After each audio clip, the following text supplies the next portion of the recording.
Hello, I am Jodie Thornton, and today I want to talk to you about how we turn your strong-willed child's no into teamwork.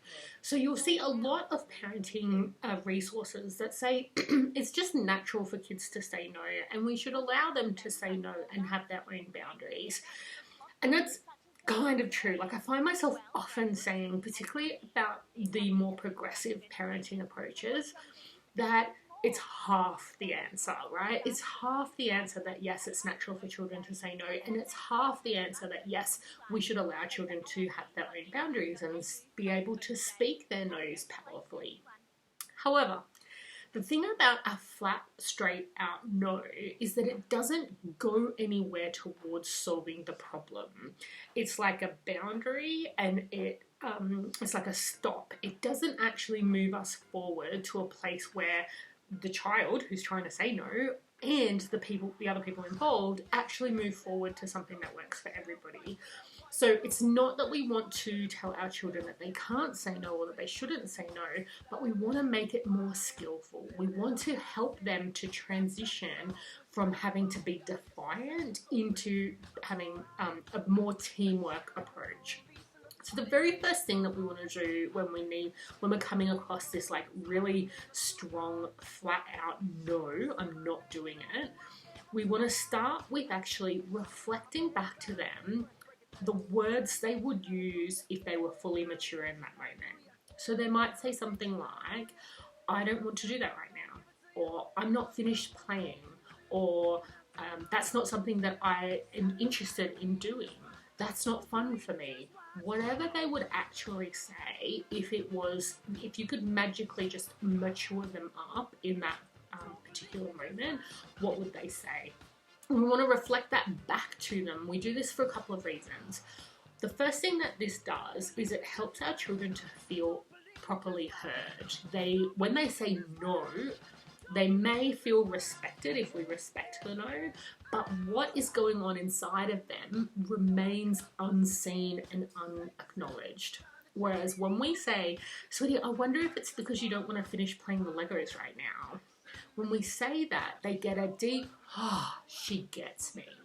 When that happens, they also notice that they can get that sensation more often if they say things, the respectful, reasonable truth that is theirs. If they say that more often, then they get that sense of being heard more often. So this encourages them to shift from flat out no's into here's what's going on for me right now. And that, of course, is really beneficial, not just in their relationship with you, but also their relationship with their other parent who may not be as interested in getting to the root of the problem. If you can imagine a conversation with their other parent, when I say you can imagine, I'm sure it happens all the time, not necessarily in all families, but in many families it happens all the time where a child will be asked to do something, strong-willed child says no, the other parent will go straight into the you have to, with no acknowledgement of what's important for the child. Now, as adults, our natural reaction is to try and change the parent's mind. We want them to understand it's okay for them to say no. It's okay for us to respect their no's when they say it. It's important for them long term. But here's the thing. If you give your child the skills to say, I don't want to do that right now because I'm tired, then it becomes much easier for the other parent to respect the no because they can see what's behind it. It's no longer me versus them. It's actually more teamwork. So this kind of works not just in your relationship with your child, but their relationship with other adults, with their friends, with other people. So that's the first thing we achieve in that place is getting deeply heard and seen, and also they can use that with other people. But the other thing that hearing the words said back to them, that would be how they would describe it, it gives them the language. So in that moment where they're saying a flat out no, either they're not entirely sure what's going on for them, or their emotions are up, so it's hard to articulate. It's like, I just need to say no. They don't necessarily have that sense of what is going on inside of them. And the more we can help them as quickly as we can get to the words that express where they're coming from, the easier it is for them to notice, yes, that's what's going on for me, and I can just say that rather than be defiant or just refuse. So that's our first thing. We want to do that as often as we can. Anytime they're saying no, you're just going to reflect back, is it this? Or if you're sure, right? You're absolutely sure. You can say, oh, I get it. You don't want to hurry up because you don't want to go to Nanny's house, right? Those kinds of examples, we want to use them as frequently as we can so that they get more practice at explaining themselves and more practice at being aware of what's going on and more of that positive feeling of being heard and seen in our difficult feelings, not just our positive feelings. So the next thing we want to think about is those times where they say a flat out no and you are not in a good position to be able to either remember the instructions or you just don't handle it well because perhaps you've got a lot going on, perhaps it's been a really hard day, or there's a million reasons why we might just react in a way that's not ideal when that no happens. I always say we don't need to be perfect. We really, really don't. What we want to do when that happens is at the next available opportunity where everybody has calmed down, then we go back and say, hey, sweetie, remember when I asked you to start tidying up and you just said no and stomped your foot? I wonder if the problem was that I'd been looking after baby all morning and I hadn't spent any time with you, and then I was asking you to do something you did not want to do. Right? And we're just telling, I wonder if this is what happened. The beauty of this, of course, is true of the first example too, but for this one, when we come to it afterwards, everybody's calmed down, so you get a chance to kind of practice what words you might use. You also get a chance to do it at a time where you think they're open to talking about it. The beauty of it is, as well, is that they get to say to you, no, actually, that's not what I was worried about. So like sometimes, even though we know them so well, sometimes we misread what's really important to them. Or maybe there's 4 things going on and we think the most important thing is this and actually the most important thing is that.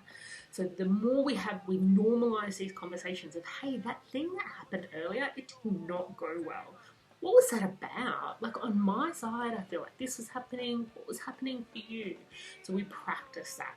And so then the more often we do that, again, they get more practice at actually saying what's going on for them.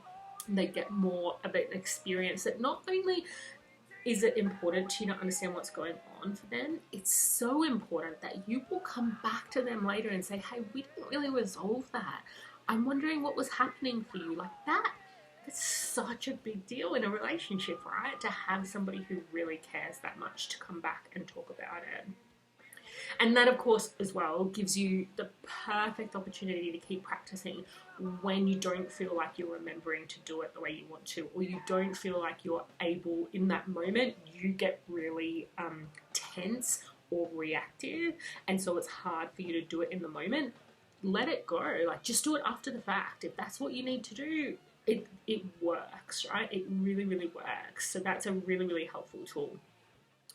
And then the third thing we want to focus on is that often when our child says a flat out no, and we say we would like them to be reasonable, we say we would like them to be more of a team with us, what we're really saying is, I would like them to understand that my way is right.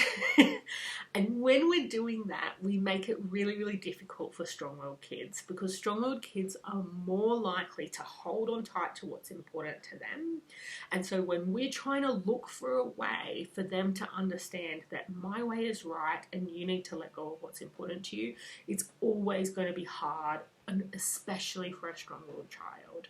So we want to watch for, to what extent am I actually looking for a solution that works for both of us, and to what extent am I just trying to get them to understand that now is the time to brush your teeth, right?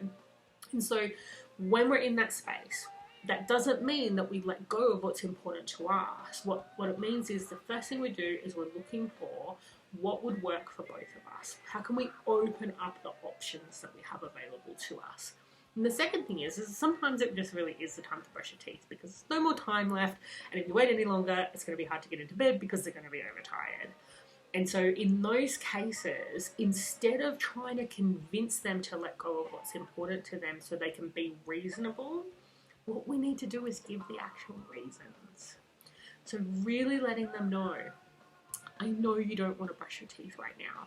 The reason I need you to brush your teeth right now is that it's literally going to be bedtime in 6 minutes. That's all the time we have left. And so I know you don't want to brush your teeth. It's really important to me that your teeth are looked after so that you don't get painful teeth later. And so now is the time. And if I could let you wait any longer, I would, but I can't. Now, always, I use a lot of words. You do not have to use that many words. But do you see how I'm getting across why we need to do it now? Why we need to do it at all, that I would change the scenario if I could. I'm not being arbitrary, I'm not being controlling. It's just that in this scenario right now, I have no room to move. There is no budging, right?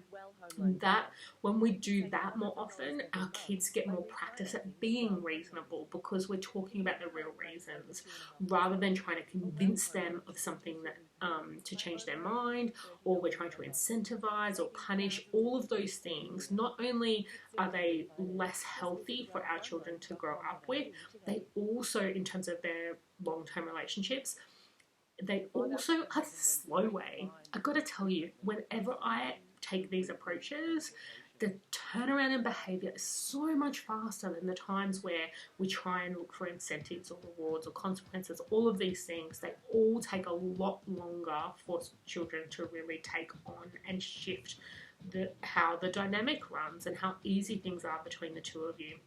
So I hope this has been really, really helpful. If you would like my help to implement this so that you and your children can really be a team, and so that you really are respecting their boundaries, but also not acquiescing on things that are important, whether that's things that are important to you or whether it's things like their health or other needs of theirs. If you really need to walk that line of like, how do I get my child to really be considerate of other people but not let go of themselves, then reach out and let's have a chat. If you can book a free call, and if you book that call, we can have a chat about where are you at now, where do you want to go, and how can we do that together? How can I give you the strategies and what to say and what to do in the moment so that everything can get so much easier for your kids, and you can feel really confident that it's not just making life easier now, but it's really great for their long-term emotional skill sets and their long-term relationships. If you'd like to book that call, you can do so at jodithornton.com/15, which is the numbers 15 for a 15-minute chat. And I look forward to hearing from you.